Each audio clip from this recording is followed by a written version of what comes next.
They warned us not to come here, especially after dark. But we didn't listen. We thought it was just another abandoned building. We found the cell they say drove a man insane, and something inside was still waiting. We didn't see it, but the camera did. Now it's free, and it followed me home.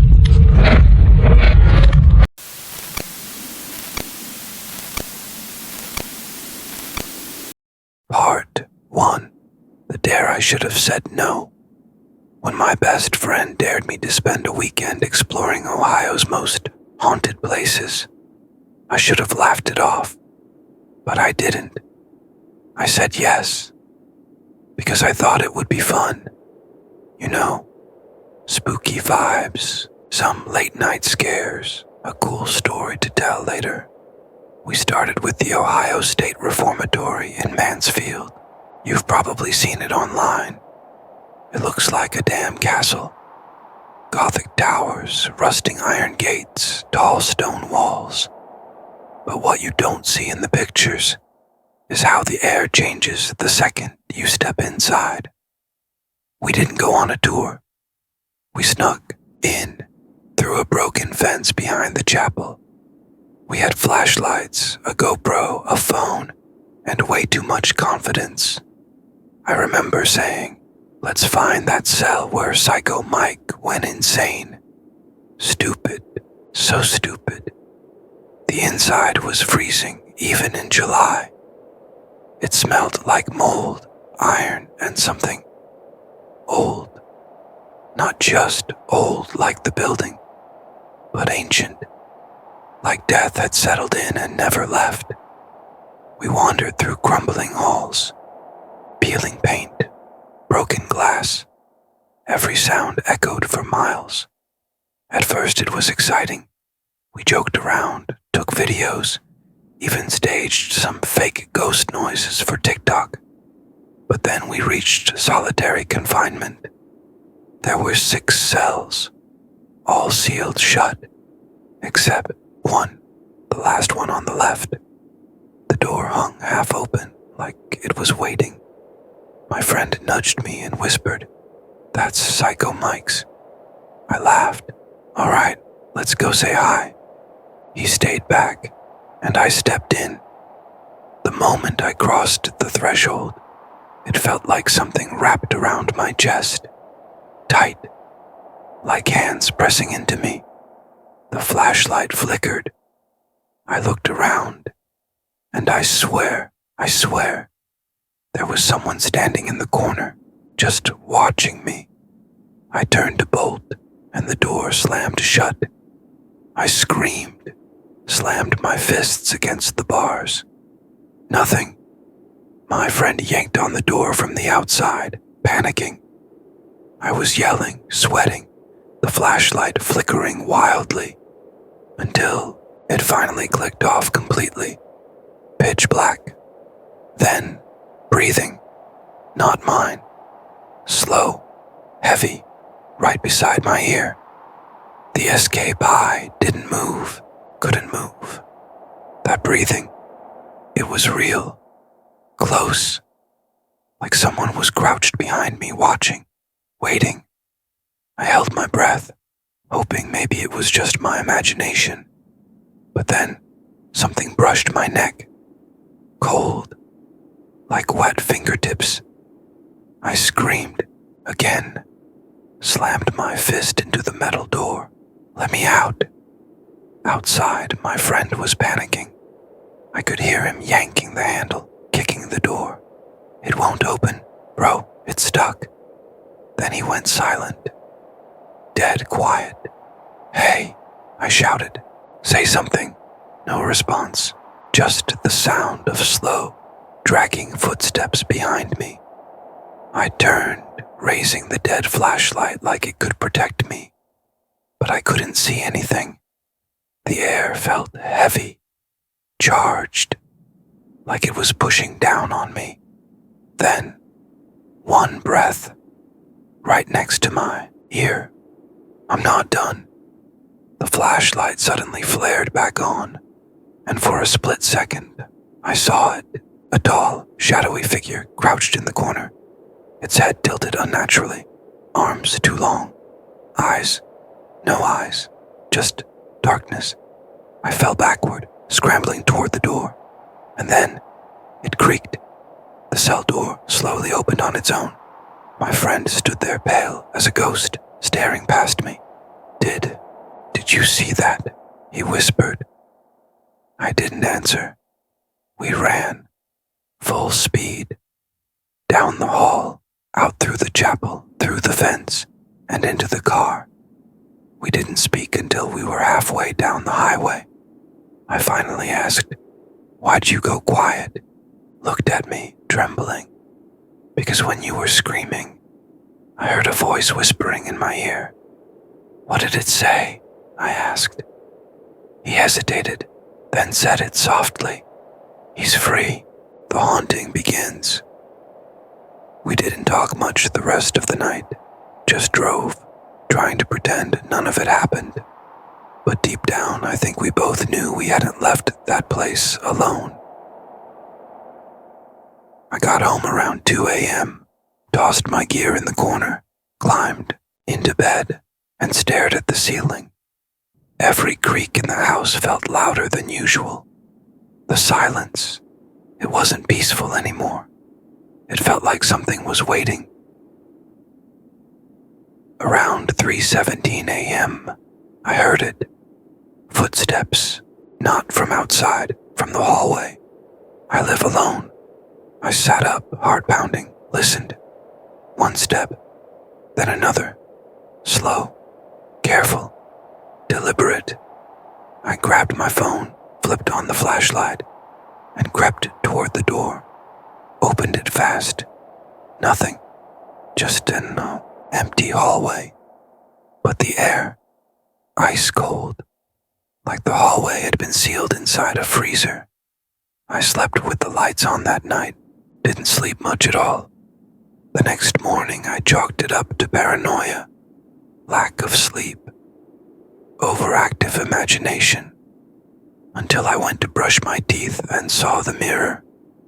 There was a handprint on the glass from the inside. That's when the real haunting began. Lights started flickering every night around 3 a.m. Objects moved, not big things, but little ones. Keys, phone. One morning I found my shoes placed neatly beside my bed. Thing is, I left them by the front door.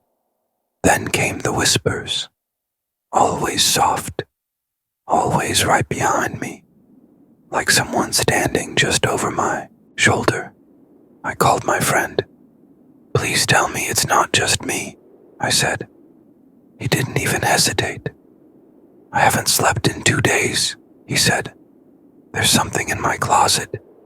It talks to me. I laughed nervously. What does it say? It wants to go back, he whispered, but it won't leave until someone takes its place. The evidence. That call shook me. The idea that it wanted to go back but needed someone to replace it. It wasn't just creepy, it was a threat, and I wasn't about to sit around and wait for whatever it was to make its next move. I pulled out the GoPro and started going through the footage from the night at the reformatory. I figured if we caught anything strange, maybe I could make sense of what was happening, or at least prove we weren't imagining it. The first hour was normal, just us joking around, exploring the halls. But once we entered solitary confinement, everything changed.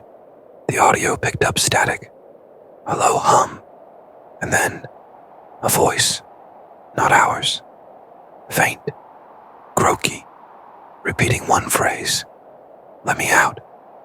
I paused the video, rewound it, played it again. "Let me out," again. "Let me out." Then silence. The video continued. It showed me walking into the open cell, turning my flashlight toward the corner. What I didn't notice then, but saw clearly now, was the shape in the darkness, a figure, barely visible, standing completely still, its head tilted sideways like it was curious or hungry. And when the cell door slammed behind me, the figure moved. But here's the worst part.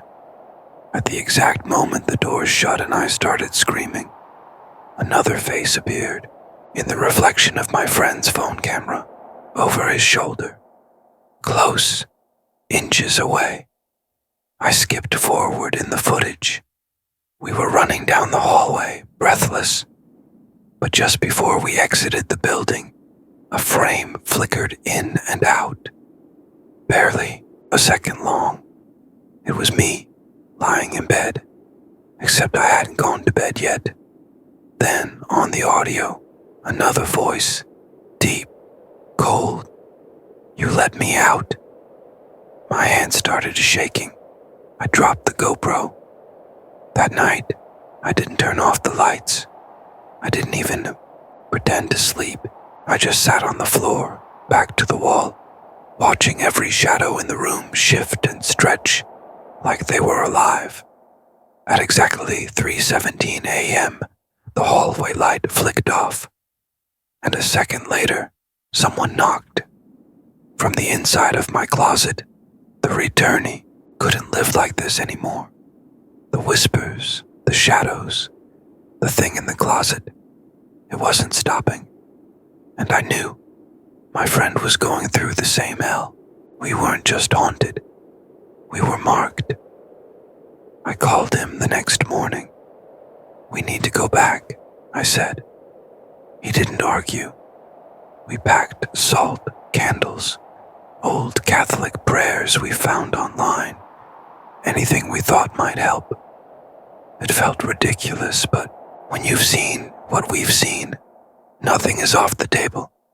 We got to the Ohio State Reformatory just before midnight. Same broken fence, same eerie silence. The building looked even worse this time, like it had been waiting for us. We made our way straight to solitary. The cell was still open. That same one. But something was different. The air was heavier. The hallway darker. The silence complete. We set up our candles in a circle just outside the cell. My friend held the old voice recorder. I stood at the threshold of the cell and spoke loud and clear. "We brought you back." Nothing. Then the door creaked, slowly, on its own, and the same voice we'd heard on the GoPro, raspy, distant, came from inside the cell. "One stays." My friend grabbed my arm. "Let's go. Now." But then the candles blew out. All of them. A rush of freezing air surged past us, and the recorder exploded in static. Something was coming. We turned to run, but he didn't move. I turned back. "Come on." But he was frozen, staring into the cell, like he was listening to something only he could hear. "Don't," I shouted. But it was too late. He stepped inside, and the cell door slammed shut behind him. I ran to it, yanked, screamed. But nothing. He looked at me through the bars. Calm, almost peaceful. "She said someone had to stay," he whispered. "I get it now." And then he was gone. Not disappeared, just not there. The cell was empty. I stood there, staring at the darkness. The door creaked open again. I didn't ask questions. I ran. I didn't stop until I was outside, breathing, alive, alone. It's been months now. I tell the people he moved, changed his number. I let them believe that. But every night, at exactly 3:17 a.m., the hallway light flickers. And sometimes, just sometimes, I hear his voice. "She said you lied."